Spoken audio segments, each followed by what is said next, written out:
Alright guys, today we're going to do the density worksheet. It shouldn't take all that long. Again, you're doing mental math, you're not using a calculator. So make sure you can do all of these without a calculator. Right? If you have not done the worksheet, stop right now, go do the worksheet, then come back and look at this. It doesn't help you if you don't do the work. Right? We're looking for density. Density equals mass over volume. I'm not going to repeat that 10 times. Make sure that you know the formula. Right? In this case, you are given the mass. Right? The mass is 10 grams, and you're given the volume, which is 8 milliliters. So that's 10 over 8. So you should immediately know that's bigger than 1, which means it will sink. Right? And sink. Right? And 10 over 8 is 1 2/8, which is 1 1/4. 1 1/4 is 1.25. So your density is 1.25 grams per milliliter. And it will sink. Max has an object with a density of 0.8 grams per milliliter, 0.8 grams per milliliter, and it has a volume of 4 milliliters. Grams per milliliter. So the question is, what is your gram number up here? Well, it can't be bigger than 4, it has to be less than 4. So what number goes up there? You can say, I don't have any idea. All right, well, how do you get this number? Well, if you're trying to solve for x, if you multiply both sides by 4 to get rid of the 4, you'll get x all alone. So 0.8 times 4 is going to be 3.2. Okay. So your answer up on top for x is going to be 3.2. If you're not sure, you just say 3.2 divided by 4 and actually do the long division. I'm not going to bother doing it here, but how many times is 4 going to 32? You should see it's 8. So, because your density is less than 1, this thing is going to float. Amy has an object with a density of 1.5 grams per milliliter.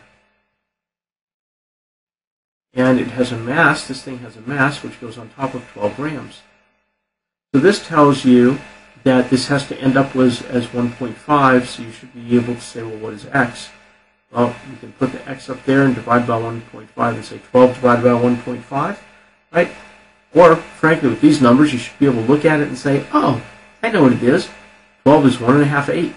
So my number down here is going to be an 8. So it's going to be 8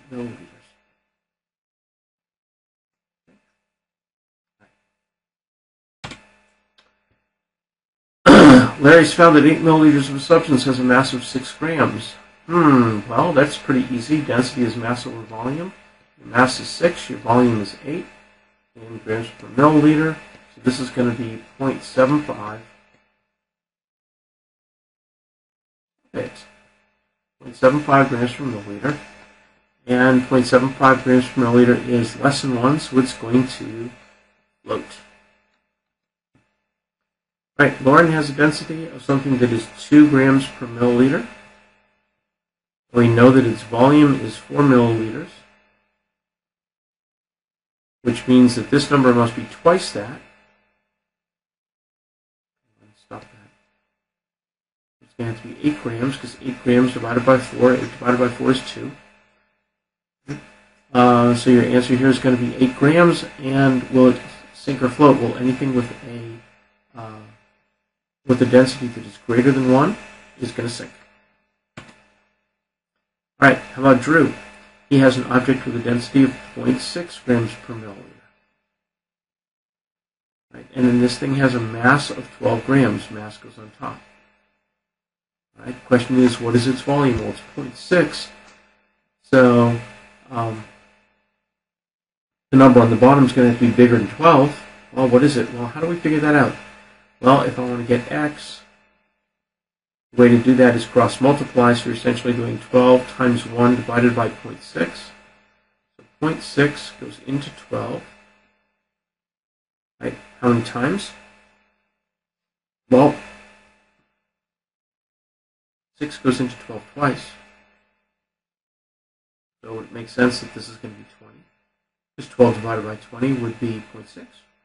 Sure, that's what it is. So your answer is 20 milliliters.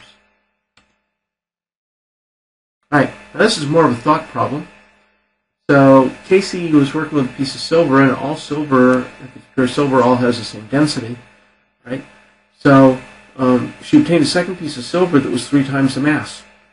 So what has to happen about the volume? Well, you should be able to say, if you're at all unsure, that density is mass over volume, and that has to equal to your other mass over volume because your densities are remaining the same. Let's say this is I don't care, let's say this is a 2-to-1 ratio. I have no idea what it is. And then she obtained a second piece of silver that was 3 times the mass. Well, remember, this is grams per milliliter, so it means it weighed 6. So what number has to go down here? Well, clearly, to keep this ratio of 2-to-1, the number down here has to be a 3. So what did you notice? It tripled. So if the mass triples, the volume has to triple to keep the density the same. So now when I look at number 8 should be very easy because you'll notice that the mass of the second piece of iron, you know that the volume is 1/3. So what's going to happen to the mass? It's also going to go down by 1/3. That's also going to go down that same amount. Okay. So again, if you have something that was 2-to-1, actually let's try that. Let's try a bigger number. Let's say 6-to-3, and now this goes down by 1/3. Sorry. One goes down by 1/3, the other has to go down by the 1/3 to keep the same ratio. Okay. How about Ree? Ree was working with 2 unidentified metals where the density is different. The density of A is less than the density of B. So if the volumes occupied by the 2 pieces are the same, what happens? Well, let's look over here for the density of my first one is mass over volume. Right? So let's just pick up some numbers, right? Just because it's easy. So this is going to be A over here. Right? Now we're going to say the mass is 1 and the volume is 1. And it says if the volumes occupied by the 2 pieces are the same, so my B piece over here is going to also be over 1. But it says the density of A is less than the density of B, so this is a bigger density. So this number over here, this density number has to be bigger. Well, how do I get bigger than 1/1? Well, I stick a bigger number up here for mass. Right, so what's going to happen to the mass of A compared to the mass of B? Well, the mass of A is a 1, the mass of B is a 2, so the mass of A has to be smaller than the mass of B. That's all you can tell at this point. And here's the final question, a little bit more complicated. Grady was working with 2 unidentified metals, again, A and B, and the density of A is less, and the density of B is more. Right, remember, density is mass over volume. Right? And I'll notice that the masses are the same. So I have 1 over something, and again, let's use this as 1/1. Right? This is going to be 1 over something. The question is, what happens to this number? Right? Well, if 1 is less than this number has to be, let's say, a 2. Well, how do I get a 2 out of 1 over something?